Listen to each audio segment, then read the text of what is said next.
Right, so here we are, the two of us, and I was preparing actually for this interview. I feel like a journalist in one way or another.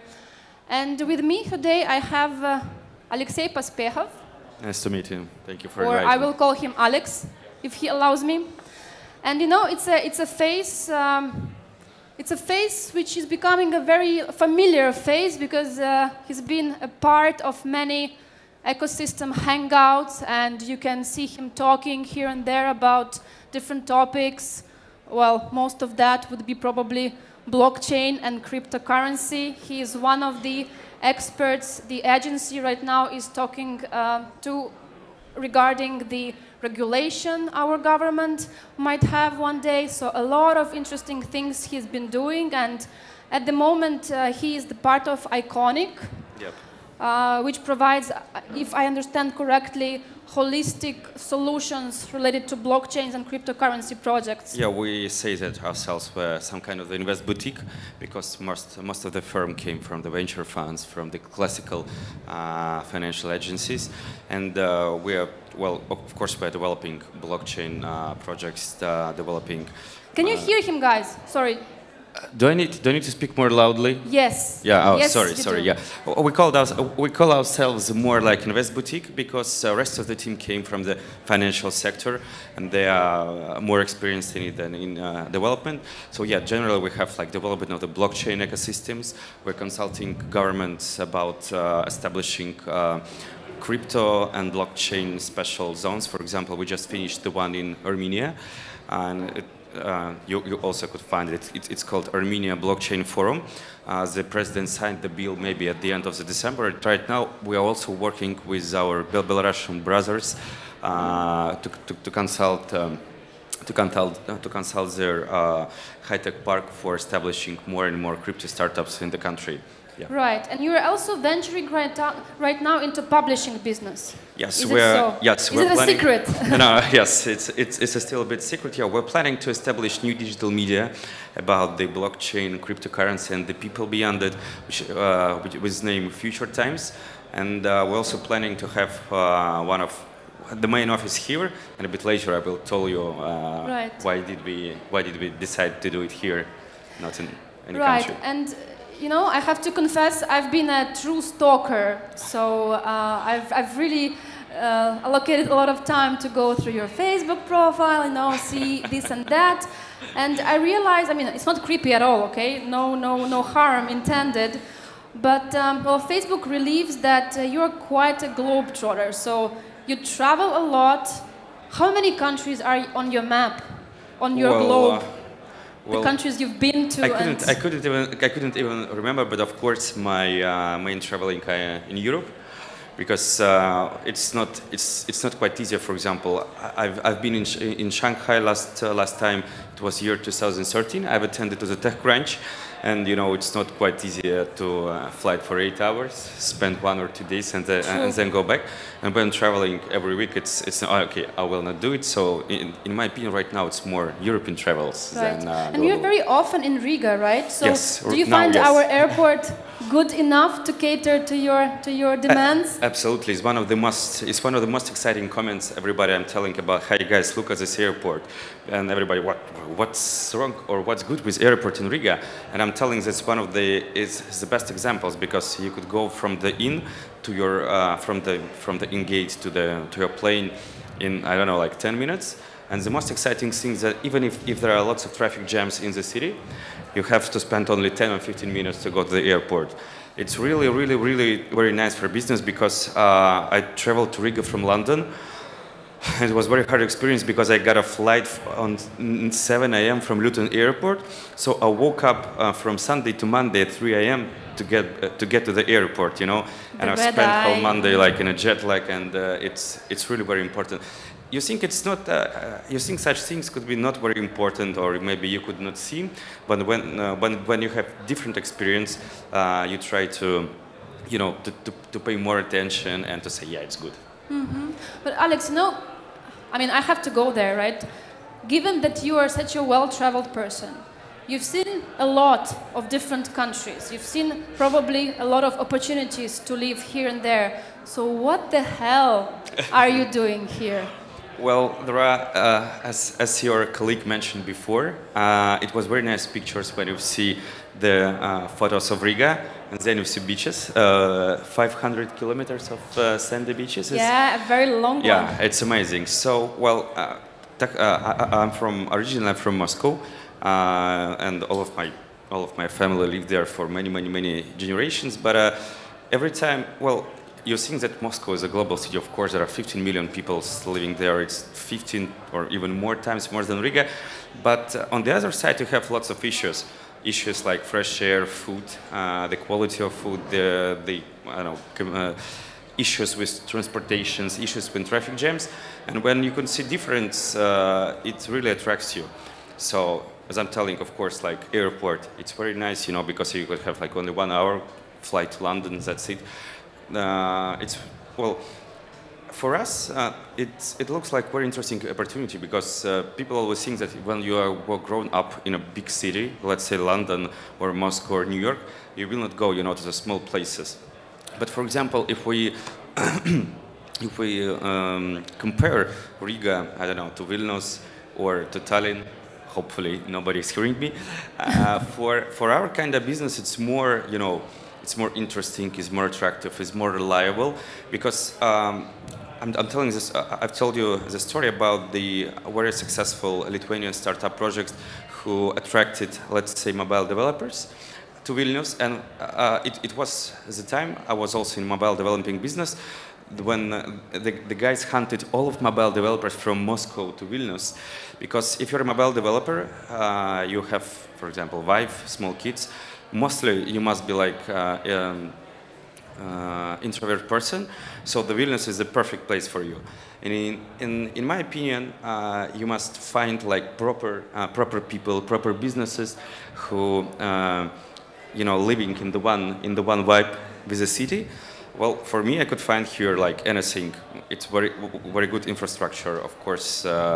It's, I don't know, nature, the quality of life. The quality of life is very important, because as I've said right now in Moscow, it's very hard to live. It's a very nice place to do business, but each year you're feeling it's more tough.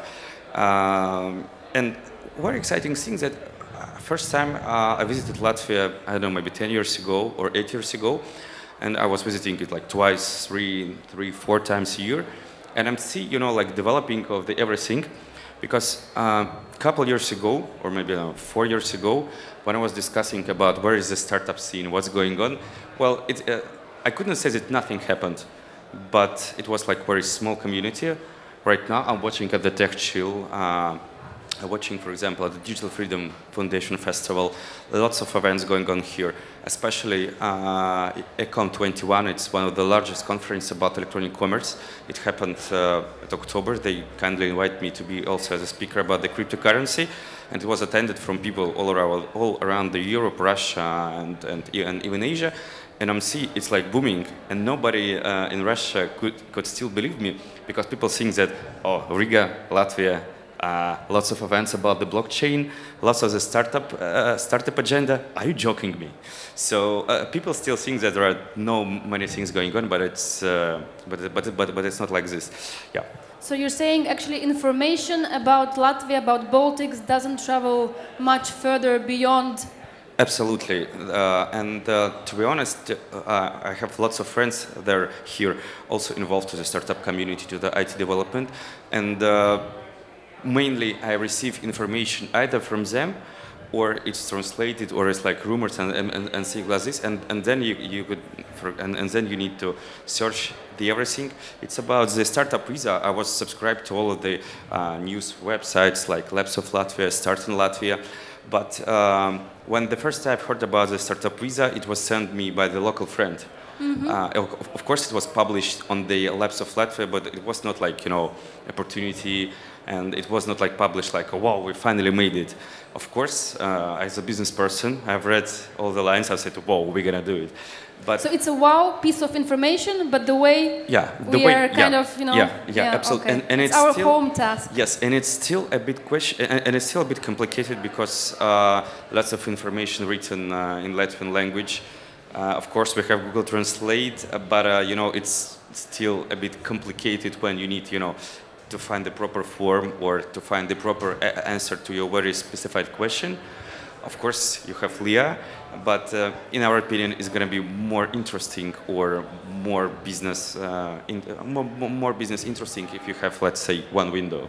Right. How we call it. And Alex, how do you see Latvia or Riga in particular? Is it a place where you can combine or find the balance between work and life? Do you feel like you're at peace and, you know, it's all harmony and?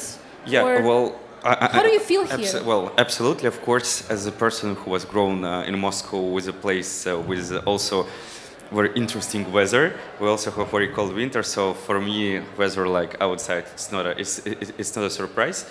But yes, it's still very important, especially when you are, as your colleague mentioned before, when you're in Latvia, probably you're not doing business for the local market. You're working for the global market either. And it's and if you're working for the global market, it's one of the you know how to say it's one of the important things when you could find balance, because for example, if we set up a couple of our businesses, let's say in London, there are also lots of opportunities, but still lots of issues, cost structure, the everything, and Brexit, of course. Which has totally ruined lots of fintech, you know, companies and plans. But it's another question. But technically, yes. And of course, I'm absolutely sure that lots of events should happen in Latvia, not at the February, but I'm thinking May, June, July, August, when people could come to Baltic Sea to see the sunrises and to utilize the good it's weather amazing. and It's the amazing. summer. Yeah. So this, I'm totally agree that summer weather must be your best ambassador, you know, to promote country and opportunities, because people are feeling more relaxed.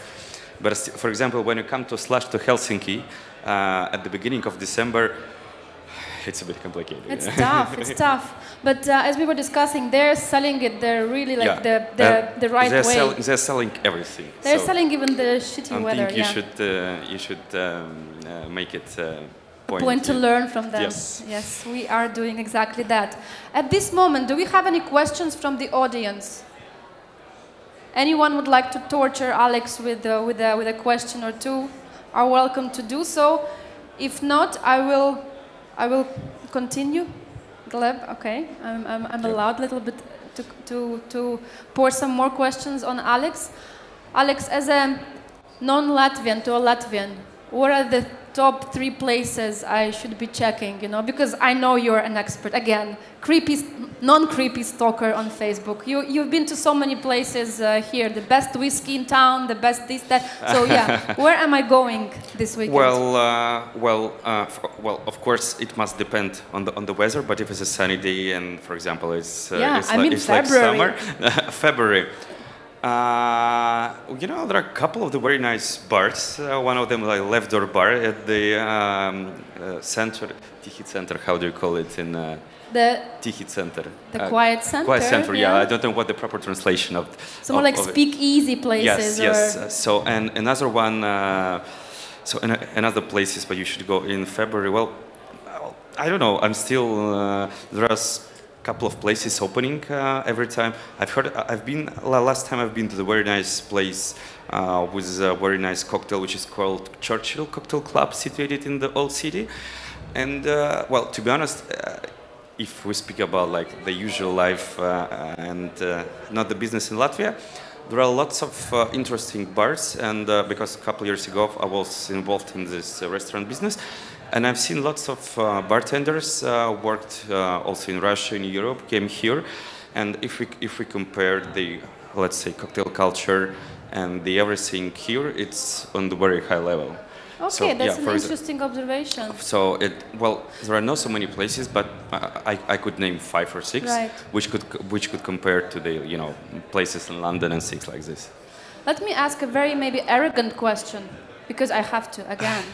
there are three countries, of course, the Baltics, right? And as you might have noticed, sometimes we are competing, sometimes we are best friends, and you know.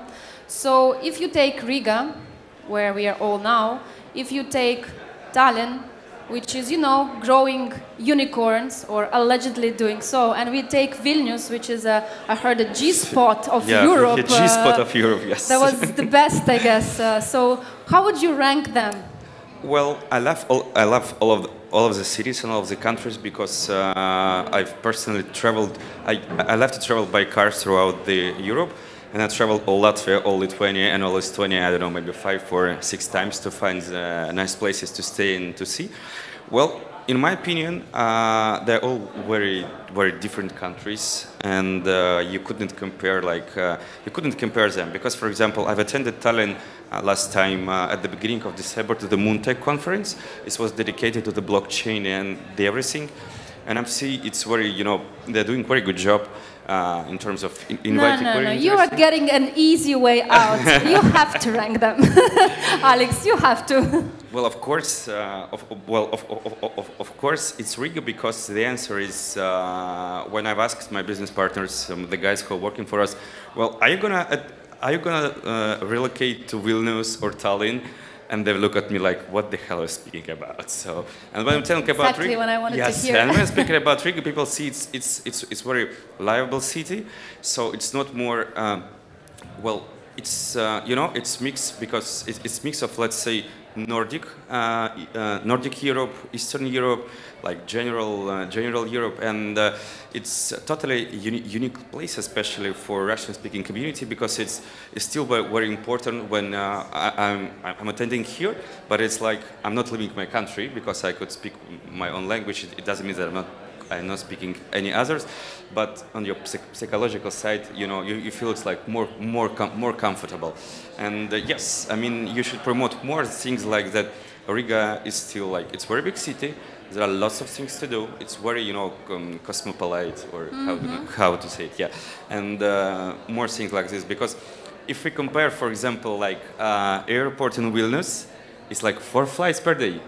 Very busy one. So, and you couldn't fly, you know, if you want to come from Vilnius to, let's say, any other destination, you need to have a stop. So there are lots of small like this, yes. And I'm thinking you should pay more attention to the vibrance of the city and the rhythm of this life. So will you call Latvia your home? Well, yes. That's the intention, right? If your department, not your department, but Department of Migration will finally grant me the startup visa. So yes, and our agency is fighting for that on an everyday basis. That's well, but then in the future, in the next 2, 3, 4, 5 years, do you see Riga as one of your home bases, or it's, you know, just a place where you, I don't know, change your shirt and a tie and fly elsewhere? No, for me, well, personally, I have lots of connections here, lots of friends, and lots of friends of mine have homes here, or relocated here, or traveled. So it's really very nice to see that there are a very big community which is relocating here. And let's say in 3 or 5 years, yes, I could say that this place could be my home because there are more pros than contras that I'm seeing here. And the very nice thing that I'm seeing, that everything each year developing more and more. You see new buildings, you see new constructions, you see the airport that is growing, you see lots of community agendas that's going on. So yes, I think my answer is yes, and still it's very, you know, comfortable place to live, and especially if you have family, it's much more comfortable place to live than Moscow. What would be your words? What do you wish that we could, you know, as a government or as ecosystem, do better, do more? Anything is lacking, you know. Yeah, I think you should promote more like global agenda to all other countries and people that are watching you, like startups, everything. You should do more work to promote it on the. I don't know, maybe other European countries, maybe to the Russia, to the Asian markets and everything. Because in my opinion, well, I have lots of information, lots of the everything, but it was collected because I was previously involved here in a couple of businesses and people. And if I did not do this job before, probably I've never heard about what's going on. So again, it boils down to crappy promotion, right? Yeah, cool. Okay. Not crappy, but kind of, I'm thinking you need to work more. And I think promoting Magnetic Latvia is it's very bright and very good example, because of course here we're discussing businesses and business and everything, but as your colleague mentioned, when you are planning to invest or doing business here or stay here, you're also thinking about lots of things that's connected to the day-to-day basis, day-to-day lives. And I'm thinking Magnetic Latvia, one of the nice example when you share not only business opportunities, but things like, hey, it's a nice place to live. So All right, any questions at this moment? Because we do have some time and some room for the questions, guys. Alex, everybody is being very nice to you and not asking you much, so I have to do the heavy lifting here. So no questions, right? Now I have one, if you don't mind, and that is specifically, out of all the choices, man, there's a lot of good places. Like Amsterdam would be an amazing place to live, quality of life wise. Tallinn would be a nice city to live in, man. Many people choose that. Now I want to really understand what the heck, man. Latvia, for many, it's not the first choice. Well, I could, if you name 10 or 15 like big European cities, I could tell you why it's not as well, like for Russian community, why it's not the best place to live. For example, London, it's very nice, but it's still like it's still like Babylon city, and I'm living in the same city right now, so it's like, of course it's maybe more interesting than Moscow, but still cost structure, everything, it's hard to establish business there. It's a bit harder right now in terms of the Brexit. Okay, let's go next. Let's say Barcelona. 3 years ago, we were thinking about relocating all of our startup there. Yeah, Barcelona is a nice place. It's nice weather every time, but here is the one issue you have: nobody's working. Because you have beaches, you have beach inside of your city. Everybody just, okay, let's go to the beach. Let's discuss it tomorrow. Everything is very nice in Barcelona, except you could not do business there. Then let's say Berlin. Berlin is also very nice, but as far as you know, Germany is very, country which is ruled by rules, and it's very hard, if you're doing something which is not, how to say it. So they were German, and for us it's still a bit complicated. And well, for example, lots of businesses establishing in Warsaw, in Poland. But for me, Warsaw is also like a small copy of Moscow in terms that it's like megapolis. It's very big, but it's like, well, you couldn't find something that beating in your heart, And yes, here you could find it some, well. When people in Moscow ask me, what's this magic about the Latvia? What is magic? Well, we don't know. It's the answer you couldn't answer, but you every time feel it or not. Huh? You either feel it or not. Yes, and every time you want to come back here, especially when it's summer, so you couldn't describe people what it's like, to be at the evening on the Baltic Beach when it's like nice weather, sun is going down, and you feel it like, well. It's not everything must be, about the business KPI, the other stuff you need to have to place for yourself, and here you could find it. So Alex votes for cozy, homey, votes for Riga. Yes, totally. But what about the money? How has your bottom line of your company improved since you moved here, man?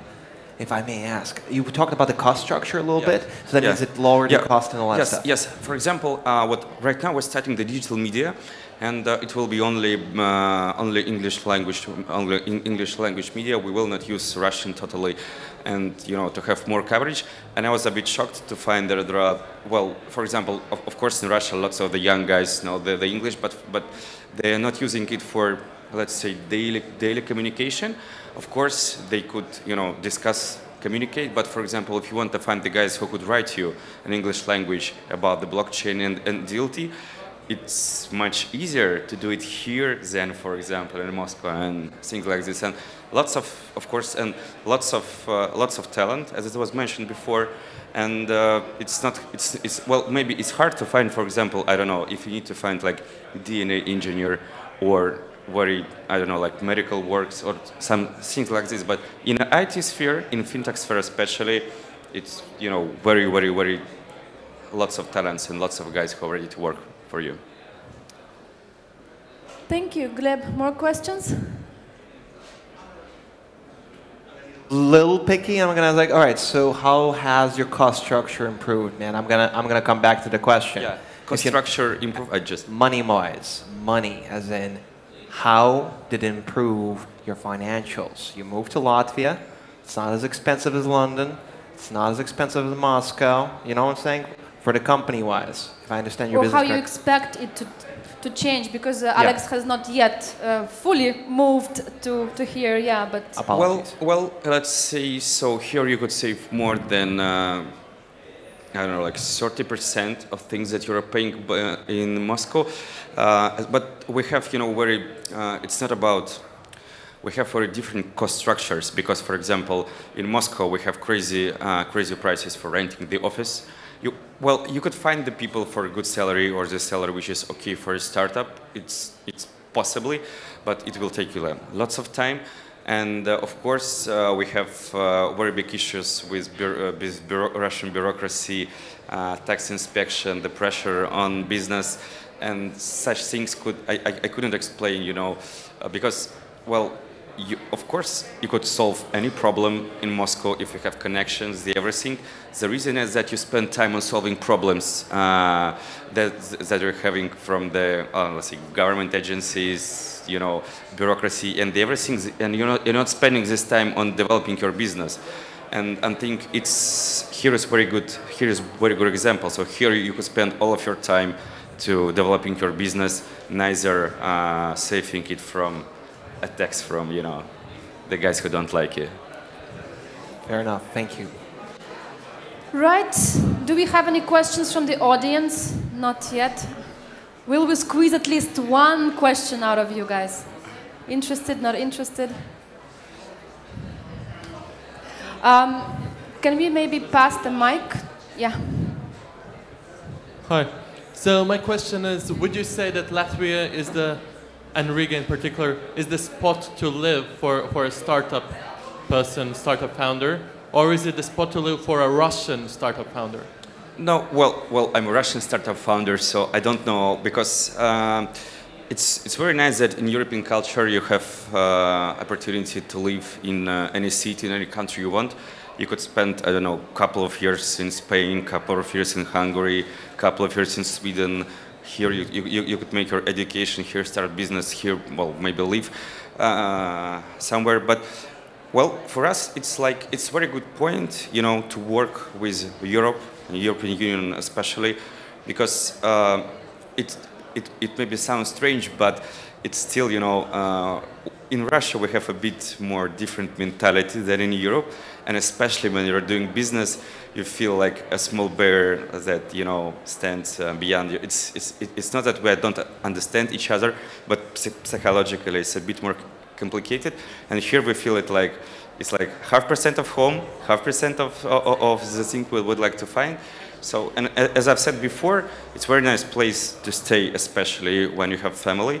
And you have lots of initiatives that going on. For example, the 0% tax rate. It's very important because lots of guys in the crypto community, they were establishing companies in Estonia because they've got 0% tax rate if you're before the profit sharing. And right now they're looking more in Latvia. And the more things you have, you know, the more people will come in. And it maybe sound, you know, what's the 0% tax rate? It's nothing, you know. But when you compare lots of small points and you get the big picture, everything is moving. Everything looks very different. Alexey, Olga, we're about to finish in terms of final notes, guys. Final notes. Final notes. My final notes? Well, to us, to Latvia, to Riga, to yourself. Well, first of all, thank you so much for invitation. It's very nice for me as not local to speak, about very interesting local themes. I'm really very excited about the, speed of development, what's going on here in the startup and crypto and fintech community. I'm really like what's LIAA making, and it really looks absolutely fantastic. Of course, you could, make better anything you choose. And as I've mentioned before, I think international community that will come here must have like one window. For example, Startup Estonia making very good job at this. They're connecting people together, making lots of parties, blah blah blah, and things like this. So if we have like one window, it's going to be totally fantastic. And this is exactly what we are doing. And this year will be under the sign of getting things done, and under the sign of done is better than perfect. So we will do first, and then we will perfect it. This is the plan. So I thank you guys for your attention. If you have any questions you would like to address Alex privately, I motivate and invite you to do that. Other than that, we are finished with this interview. Hope you enjoyed, and let's give a big round of applause to Alex.